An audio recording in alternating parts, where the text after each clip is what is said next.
నిజామాబాద్లో ప్రమాదరహిత జిల్లాగా తీర్చిదిద్దేందుకు ప్రతి ఒక్కరూ విధిగా ట్రాఫిక్ నిబంధనలు పాటించాలని జిల్లా judge Sunitha Kunchala, collector Rajiv Gandhi Hanumanthu, police commissioner Kalmeshwar Singenavar పిలుపునిచ్చారు. నిర్లక్ష్యం, బాధ్యతారాహిత్యం కారణంగా రోడ్డు ప్రమాదాలు చోటు చేసుకుని ఎంతో మంది నిండు ప్రాణాలను కోల్పోతున్నారని ఆవేదన వ్యక్తం చేశారు.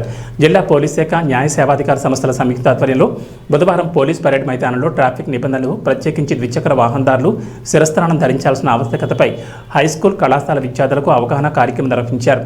పరేడ్ గ్రౌండ్ నుండి కోర్టు కాంప్లెక్స్ చౌరస్తా వరకు ప్లకార్డులను ప్రదర్శిస్తూ ర్యాలీ జరిపారు. జిల్లా జడ్జ్, కలెక్టర్, సిపిలు సైతం హెల్మెట్లు ధరించి బైక్ ర్యాలీలో పాల్గొన్నారు. హెల్మెట్ ధరించకుండా వాహనాలు నడపడం వల్ల కలిగే నష్టాల గురించి పోలీస్ కళాజాత బృందం సభ్యుల పాటలు, ప్రదర్శనల ద్వారా అవగాహన కల్పించారు.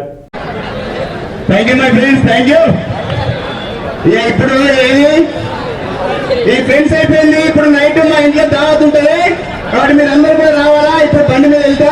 ఓకే,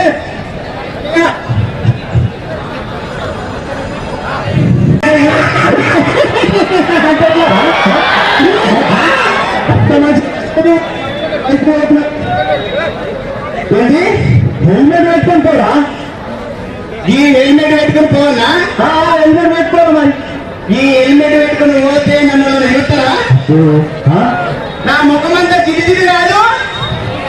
ఈయనకేం తెలుసు? ఇంట్లో కూర్చుంటాడు, ఇంట్లోకి బయటకు రావడం, చెట్లకు రావడం,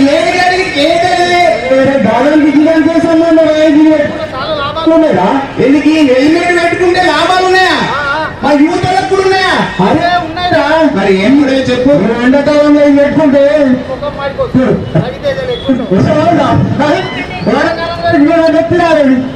అంతే కాకుండా ప్రాణ రక్షణ పెట్టుకుంటామంటే ఎదుటోడు మంచిగా రాలేదు తీయడంటే చచ్చిపోతాడు.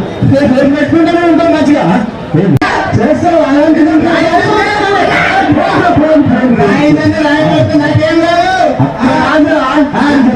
బయటనే ఉంది. సాగులో చేసుకోకు, వ్యక్తిగా చేసుకోకు, ఇది పెట్టుకో జాగ్రత్త. స్పీడ్ బ్రేకర్ వచ్చింది చూడ.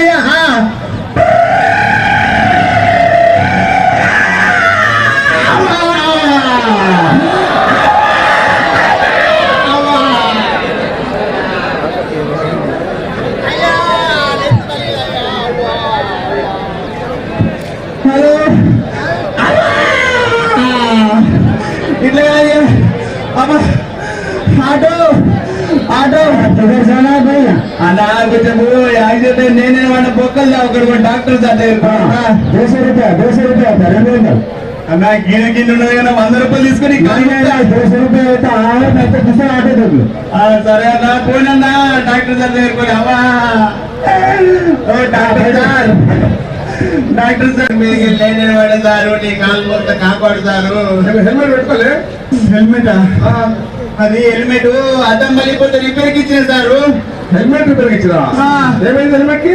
అది అద్దం పలిపోతే ఇక గాంధీ చౌక్ రిపేర్ ఏమి ఇచ్చిన మాడము నిజామాబాద్ రాజును.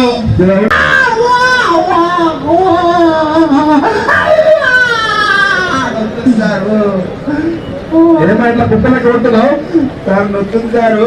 అదే హెల్మెట్ పెట్టుకుంటే బస్సు ఉండదు కదా? అవును సారు, మా అన్న చిలిక చెప్పి హెల్మెట్ పెట్టుకోరా అంటే ఇలాగ గిల్ల చేసుకుంటా మట్టి కట్టు సార్ కొంచెం తొందరగా.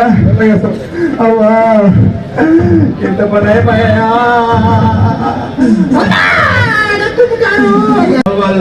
ఎంత పని అయిపోయింది సారు. మా అన్నయ్య వస్తున్నాడు, ఆల్రెడీ వస్తున్నాడు సార్. వెళ్ళేది సారు.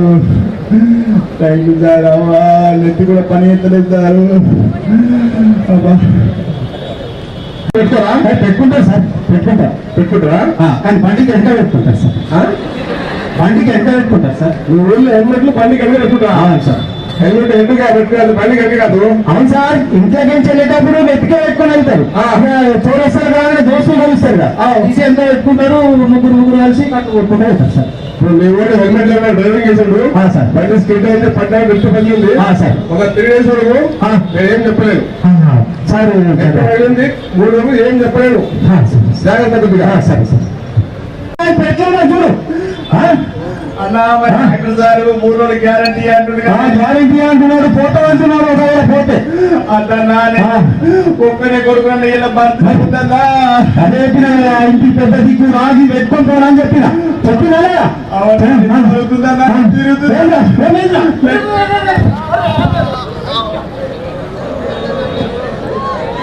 సార్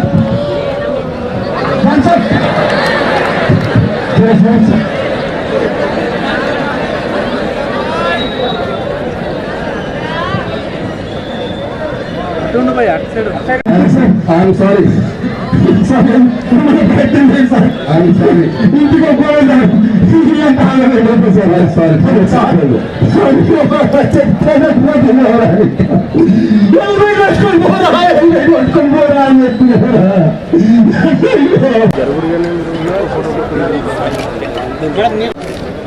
మేడం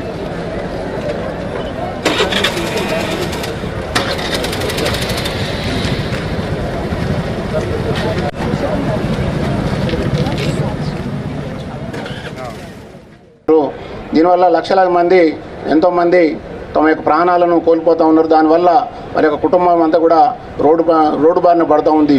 కాబట్టి మనము ట్రాఫిక్ జాగ్రత్తలు తీసుకోకపోతే మనం ఇలా చనిపోతాం. కాబట్టి మనం ట్రాఫిక్ ఎలాంటి జాగ్రత్తలు తీసుకోవాలి దాని గురించి అవేర్నెస్ ప్రోగ్రామ్ చేయడం జరిగింది. మనకి ముఖ్యంగా ఈ ట్రాఫిక్ యాక్సిడెంట్స్ ఎందుకు జరుగుతాయంటే ఒకటి ముఖ్యంగా హ్యూమన్ ఎర్రర్స్, రెండు రోడ్ కండిషను, ఎన్వైర్న్మెంటు, వెహికులర్ కండిషన్. ఈ హ్యూమన్ ఎర్రర్స్లో ముఖ్యంగా ట్రాఫిక్ రూల్ వయలేషన్స్. చాలామంది వాహనదారులు వాహనం నడిపేటప్పుడు రూల్స్ను వయలేట్ చేస్తూ ఉన్నారు. దానివల్లనే చాలా యాక్సిడెంట్స్ జరుగుతూ ఉన్నవి. ఆ తర్వాత సిగ్నల్ జంపింగ్ ఇలాంటి వల్ల కారణాల వల్ల 3వ ప్లేస్ ఉంది. కాబట్టి మా ట్రాన్స్పోర్ట్ డిపార్ట్మెంట్ ఆదేశాల మేరకు మరియు జిల్లా కలెక్టర్ గారి ఆదేశాల మేరకు, జడ్జి గారి ఆదేశాల మేరకు మేము రోడ్ అవేర్నెస్ ప్రోగ్రామ్స్ రెగ్యులర్గా చేస్తున్నాము. దీనిలో భాగంగా మేము పోలీస్ డిపార్ట్మెంట్ మరియు ట్రాన్స్పోర్ట్ డిపార్ట్మెంట్ కలిసి జైంట్ చెకింగ్స్ చేయడం జరుగుతుంది. ఈ ట్రాఫిక్ అవేర్నెస్ ప్రోగ్రామ్స్ రెగ్యులర్గా చేస్తున్నాము. ఈ ట్రాఫిక్ అవేర్నెస్ ప్రోగ్రామ్స్ టోటల్గా ప్రతి చోట జరుగుతున్నాయి. కానీ ఎవ్రీ ఇయర్ యాక్సిడెంట్స్లో చనిపోవడం మాత్రం డే బై డే పెరుగుతూనే వస్తుంది కానీ తగ్గడం లేదు. గ్లోబల్లో అంటే వరల్డ్ వైడ్ చూస్తే మనకు ప్రతి ఇయర్ 1.35 మిలియన్ పీపుల్ చనిపోతున్నారు. మన ఇండియాలో మన భారతదేశానికి వస్తే లాస్ట్ ఇయర్ గణాంకాల ప్రకారము 1,68,000 మంది చనిపోతే మన తెలంగాణలో 7,186 మంది చనిపోయారు. నిజామాబాద్లో 337 మంది లాస్ట్ ఇయర్ చనిపోయారు. ఈ ఇయర్ ఇప్పటి వరకు నిజామాబాద్లో 208 మెంబర్స్ చనిపోయారు. అంటే ఈ గణాంకాల ప్రకారం చూస్తే ఎవ్రీ డే ఎక్కడో ఒక చోట ప్రపంచంలో ఎక్కడో చోట 3,700 మంది చనిపోతున్నారు. అంటే పర్ డే 3,700 మంది, per hour around 154 members, and per minute ఎక్కడో ఒక దగ్గర ఒక 2 to 3 మెంబర్స్ ఎక్కడో చోట చనిపోతూనే ఉన్నారు.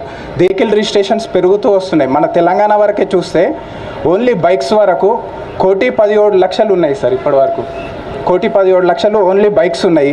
అంటే టోటల్ స్ట్రెంత్లో 75% ఓన్లీ బైక్సే ఉన్నాయి. ఆటోస్ 4 lakhs ఉన్నాయి.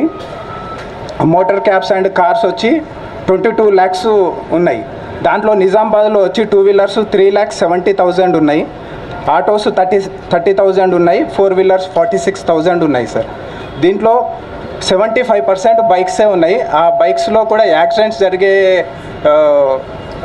క్యాలిక్యులేషన్స్ చూస్తే most of the vehicles bikes వల్లనే యాక్సిడెంట్స్ అవుతున్నాయి. ఈ యాక్సిడెంట్స్ కూడా ఎందుకు జరుగుతున్నాయి అంటే మానవ తప్పిదాలు. మెయిన్గా ఈ తప్పిదాలు ఏందనేది నేను మళ్ళీ చెప్తాను. ఈ రోడ్ సేఫ్టీ రోడ్డు ప్రమాదాలు తగ్గించడానికి మెయిన్ 6 E's అంటే education, engineering, road engineering, enforcement, environmental conditions and emergency care and encouragement. Education అంటే ఎడ్యుకేషన్ దేని గురించి అవసరం అంటే మా నాన్న 5 రోజులు రూమ్లో కూర్చుంటే 5 రోజులు అన్నం ఉంటే సెకండ్ హ్యాండ్ బండి కొనిచ్చిండు.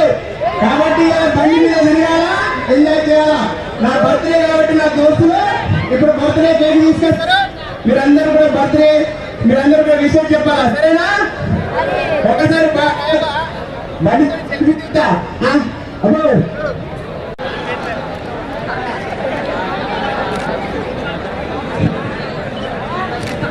Thank you.